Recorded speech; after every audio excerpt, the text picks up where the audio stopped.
Do you feel like you're starting over? You're in a position, in a major life transition, divorce, like myself, or the loss of a partner. Maybe your kids are grown and out the door, and it's you and your husband, and you're looking at what's next. Or it's a role that you've held for a long time and that you no longer do. And society, culture, maybe even your family and friends make you feel like you're starting over, or you're feeling like you're starting over. And that can be very overwhelming, can it not? Where do you even begin? What if I told you you're not starting over? You're not starting from scratch. You're starting or continuing on with experience. I'd like to share a thought with you and have this sit with us for a moment. What if the journey wasn't about becoming anything, but it was about unbecoming everything? What if this journey wasn't about becoming anything, but it was about unbecoming everything? This hit me this morning as I spilled my cup of tea, and I realized how I reacted to what happened. So, you know how I talk about how things happen for a reason? Well, I was going to go in a different direction with our talk today, and I spilled my tea, and I realized, this is a moment that I could reflect and grow and learn from, and I wanted to share it with you so that you could as well. So I knocked over my cup of tea, and ladies, may I say I was really looking forward to drinking it too. And I found myself, as I was cleaning it up, saying, well, I'm grateful the cup didn't break. And I was so peaceful cleaning it up. And I reflected back to a time in my life that is embarrassing to share, but I will. The thought crossed my mind of a time that my kids, when they were younger, and I came home from Oberweis and had bought the milk. And at that time, you know, I was a young mother. I didn't know, as I do now, the health benefits. So we had bought chocolate milk in particular. Now I realize how loaded that is with sugar, right? But at that time, that was like a daily drink for my son, at least. And he took the crate that the, Oberweis, the carrier, and he put it on the island. And I don't know what happened, but the milk bottle shattered, because they're in glass bottles. And I lost my marbles.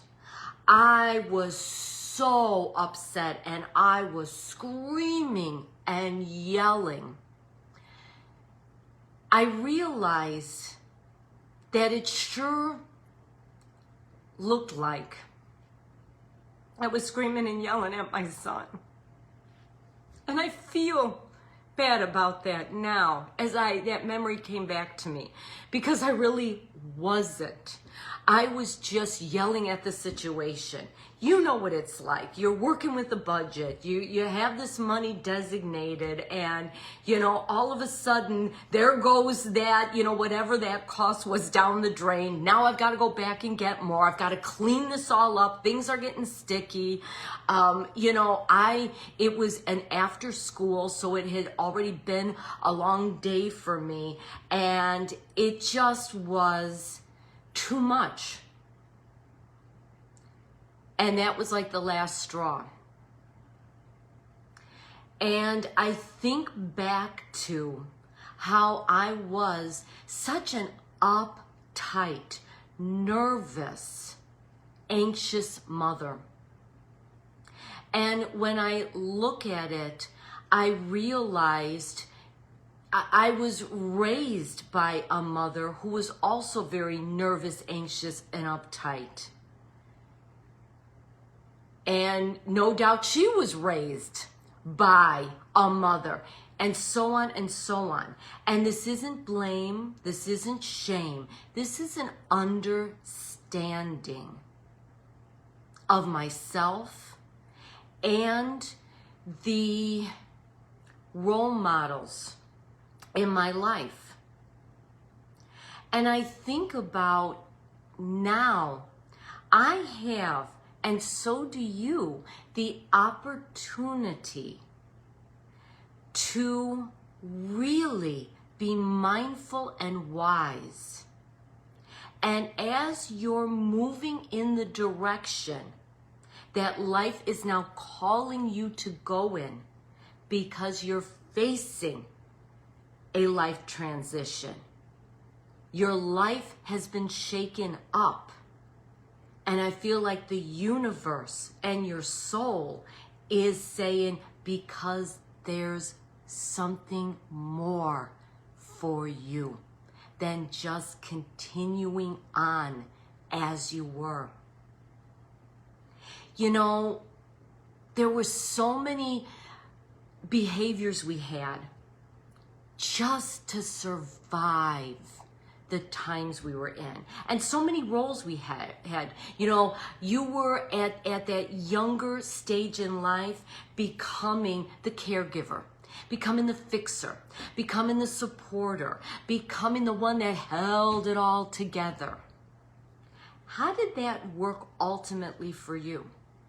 For me, I did the best I could with what I had from where I was at. And there were times, like the milk episode, that things could have been done so differently in hindsight.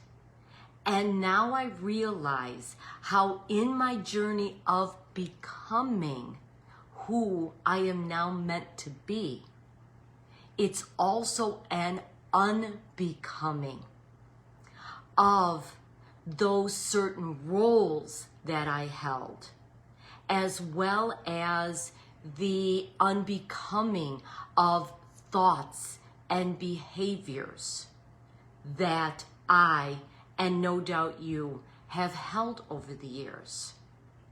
How powerful is that, to have the opportunity to not continue as you have been, but to choose to see yourself and things differently, as I've been sharing in moving forward. That it is a chance for us to reconnect to the us that's been there all along, layered through all our life experiences that have brought us to the point.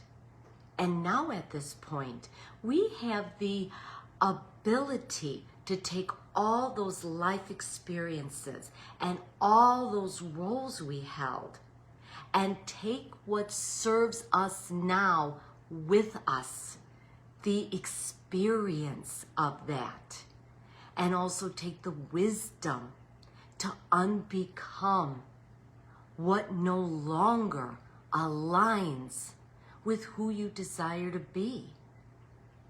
There was a time when I was surrounded by a lot of anxious, nervous, uptight moms, because I've shared we're all energy.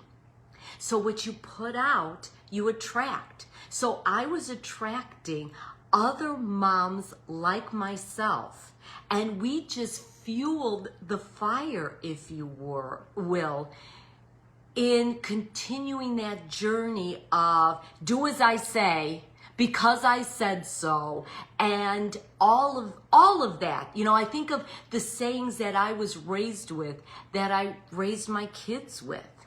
And now I have an opportunity to be more centered and calm and relaxed. I can't change how I was, neither can you, but we can change how we are moving forward and unbecome what ultimately is unbecoming behaviors about us.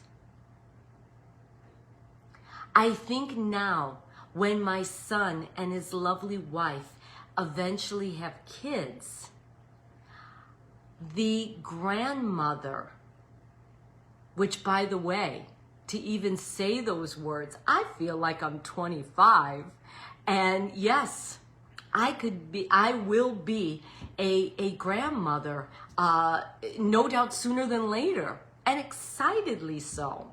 At any rate, I think about how I could, if need be, more of an influence to be more centered and more relaxed. Because, you know, the kids don't come with any rule books. Now, the benefits is my son and his wife have the opportunity to learn a lot through like YouTube University and different books and teachings that weren't really readily available back when they were kids. And so no doubt they will already be a step ahead. And now I can join them as a calmer, more centered and grounded grandmother. And if they're feeling the stress of having little ones in the busy world we're in, I can help be a calming force instead of adding fuel to the fire. So we can look at the journey of us becoming as an unbecoming of the unbecoming habits, the thoughts, the negative thoughts that race through my head. How about you? Can you resonate with all this? You know, I feel a little uncomfortable because I feel like I'm talking about myself, but I'm doing so because what I'm sharing may resonate with you. You may relate to it. And then it might be a light bulb moment for you as well of, oh yes, it doesn't have to continue this way unless we choose to. And there are a lot of people walking this earth who are unconsciously living their lives. Nothing wrong with that. That's their journey.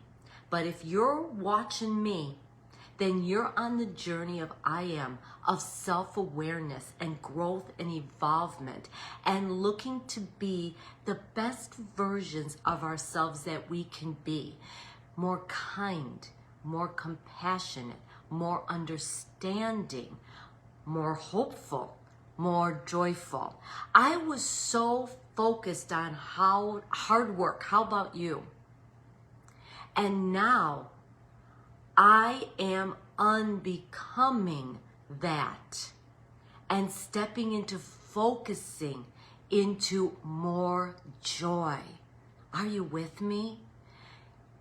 Joy is everything.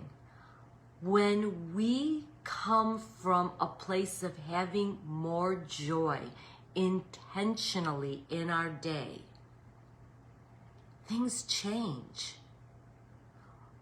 Our relationship with ourselves is better.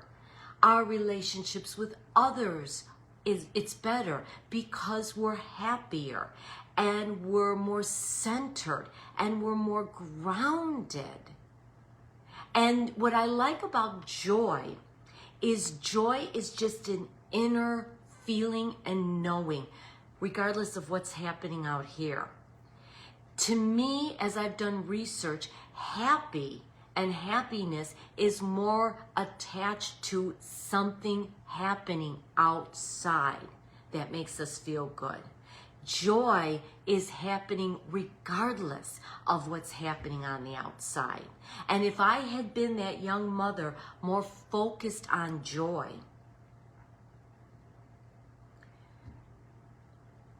how much my kids would have benefited more from that. Now, again, it's not a blame or a shame.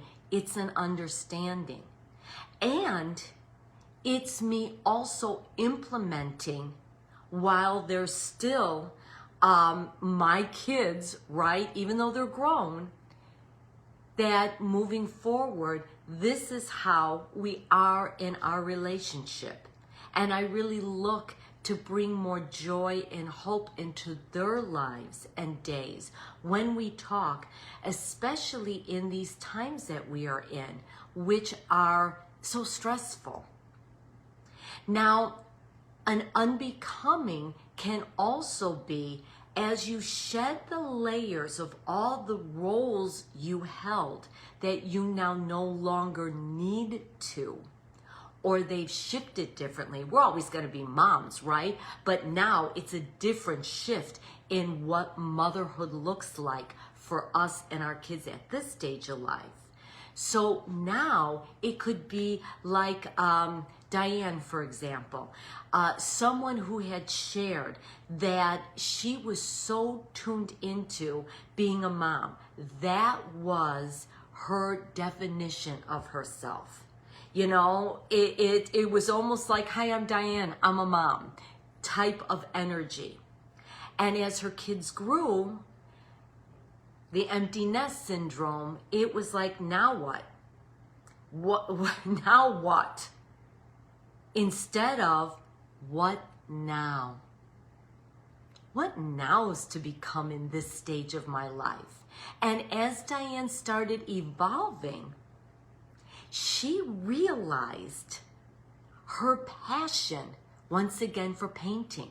Something she did as a kid, always enjoyed and loved and put it aside because she had more important things to do in life. Can you relate? And now she's tapped back into it. And she paints such beautiful paintings that she can hang around her house that bring her joy. And if she wanted to, at some point, even look to sell or reproduce them in some way. So she went from defining herself as a mom to now realizing she's a painter. What about you? What are some thoughts, some habits, some behaviors that you need to unbecome? And then who would you become in letting it go? If I resonate with you, if you like what I share, please follow, like, and subscribe for more. And if there is somebody that you know out there that could benefit from hearing what I share, please share it with them. Because I look to be out there bringing some light and hope, as well as self-awareness that these years ahead of us could be our best years yet. And I believe in you. And I look forward to seeing you next time. Until then, be well.